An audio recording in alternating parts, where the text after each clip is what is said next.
Hi, Paige. I'm so glad you could make it. Thank you. I am so glad to be here. Come on in. Okay, so where are we? We're at our little farm in Talent, Oregon, just outside of town. It's a small little farm. We just have a few acres here, and we grow everything in these greenhouses except for our personal veggie garden. So Your farm is located here at your home. it is. That's a great way to have your job be close by. It's nice. Yeah. That's great. So where are we headed to right now? Well, I'm going to take you on a little tour of our greenhouses and show you our microgreens business. All right. So what's the name of your business? It's One Leaf Microgreens. We grow a variety of microgreens, and I'll show you what that is.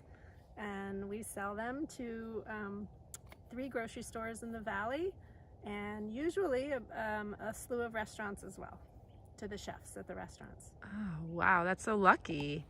People get to eat well because of you, huh? Yeah. And what is a microgreen? Well, come on in. Let me show you. Oh, good. I'm so excited. Ooh, where are we going? This is going to be fun. Oh, wow. Oh, and I'm really feeling the blast of humidity in here. It gets very warm.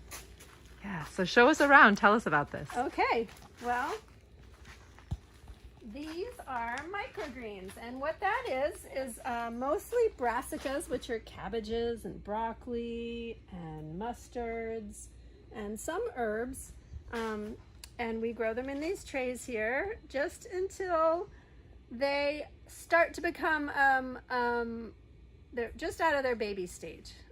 They sprout. We sprout the seeds, and then they grow their cotyledons, which are these little heart-shaped leaves, the little ones right there.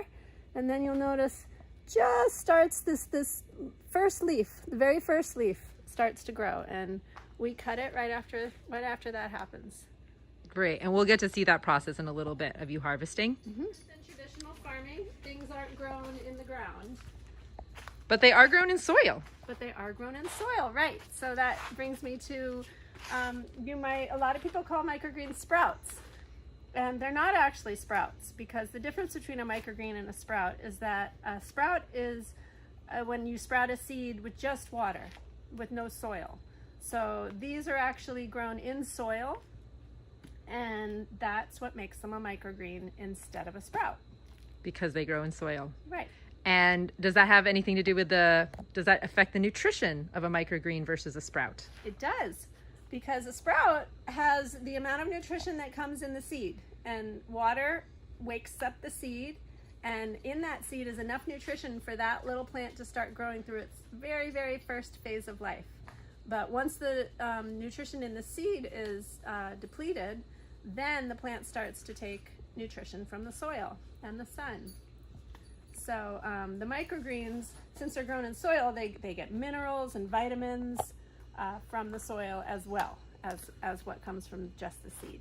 Right, and our plants can only be as nutritious as the soil is too, right? It's true. We use a special greenhouse mix of soil in here. It is it's highly amended and full of lots of really good organic stuff. Introduce yourselves, please. I'm Acacia. I'm Lily. Thanks for joining us for a little bit. So what are your favorite microgreens here? I like basil. That's my favorite. And mine is cilantro. Yours is cilantro? So we'll have to go find those. The cilantro. So you might notice on the cilantro, it doesn't have the same little heart-shaped leaf cotyledon that some of the other microgreens have. It looks a little more like a grass. So I can just pinch one off. Yeah, you could just pinch a couple of them off. Okay.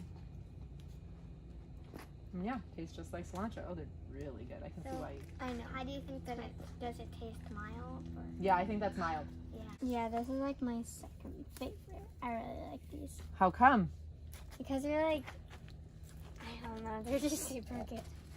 Just like eating a snap pea. Uh-huh. I know. Oh, I get it. Yeah, these are great. Do you just eat these as snacks?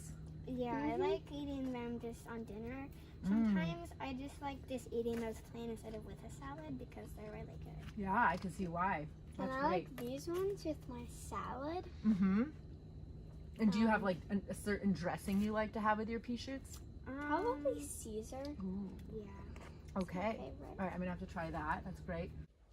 Hey Paige, so now where are we now? What is this whole Yeah. structure? Karen, this is our germination chamber. It's a pretty basic system where we sow the seeds and then we put them in here on these trays, and we have a little heater over here, and we have our plastic, so it's kind of like a greenhouse within a greenhouse.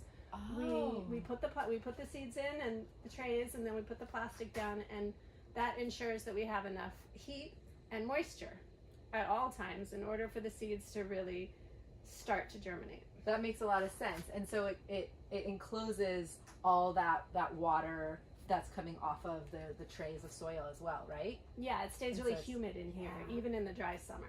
And then do you have different phases going on in here? I see some really tiny sprouts. I see some bigger sprouts. What's Yeah. going on? So most of these seeds were sown about 4 days ago. It's a little slower process in the winter.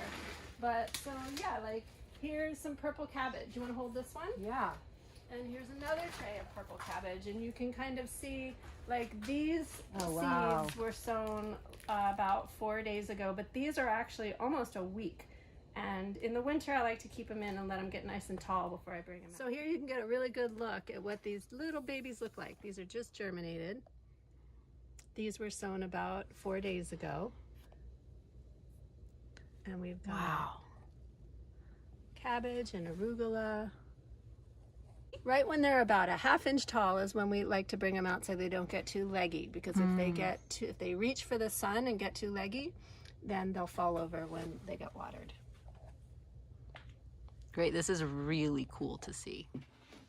So Paige, in order for you to have all those seeds to germinate in your germination chamber, you need to sow the seeds, right? That's right. And you know, since it's a commercial operation, it's more of we do like a production line. It's not just maybe one tray like you might have in your kitchen. Okay. So you mean a production line, you'd fill all these with soil? We fill them all and we actually stack it up. Like it's like 10 trays high on this table when we're all ready to start sprinkling seeds.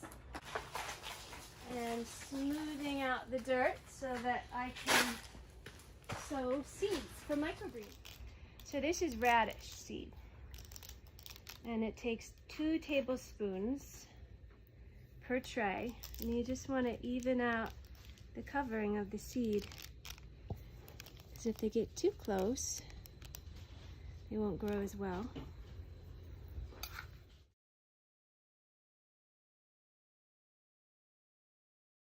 So here you are harvesting, Paige. Yep. So as soon as the greens are large enough, we cut them. I do it by hand with scissors. I cut everything like this. You can use electric trimmers, but this is what works best for us. So I harvest them, and then we take them to the processing room to wash them and bag them. Oh, great. So on a typical day, how many trays are you harvesting? Well, gosh, it's more in the winter because we have to grow more to get the same amount in the winter as we do in the summer, because everything just grows so crazy in the summer. Because there's more sunlight mostly. But I will cut almost 100 trays today. Okay, Karen, now I'll take you to our washroom so you can see what happens after we harvest the greens. Perfect. So this is our washroom where we process the greens after we harvest them. And it's not happening right now, but if you come back later, you'll get to see Summer washing and drying and bagging up the greens. But I'll show you the room anyway. Okay, great. So what happens after we cut, we put our big bags of greens in the fridge. This down here. And then Summer, after Summer sows, she comes here and she washes all the greens in the sink. And then she puts them on tables and turns these fans on and dries them. And then over here they get bagged and labeled and ready to go. And then they go back in the fridge for the night. And the next day I pack them up in coolers and take them out to the grocery stores and the restaurants. And that's the whole process. Thank you so much. Okay, everyone, thanks for coming. It was great to have you at the farm. I hope you learned something about microgreens. We definitely learned a lot. Thank you so much, Paige. Yeah. Have fun growing your kits too.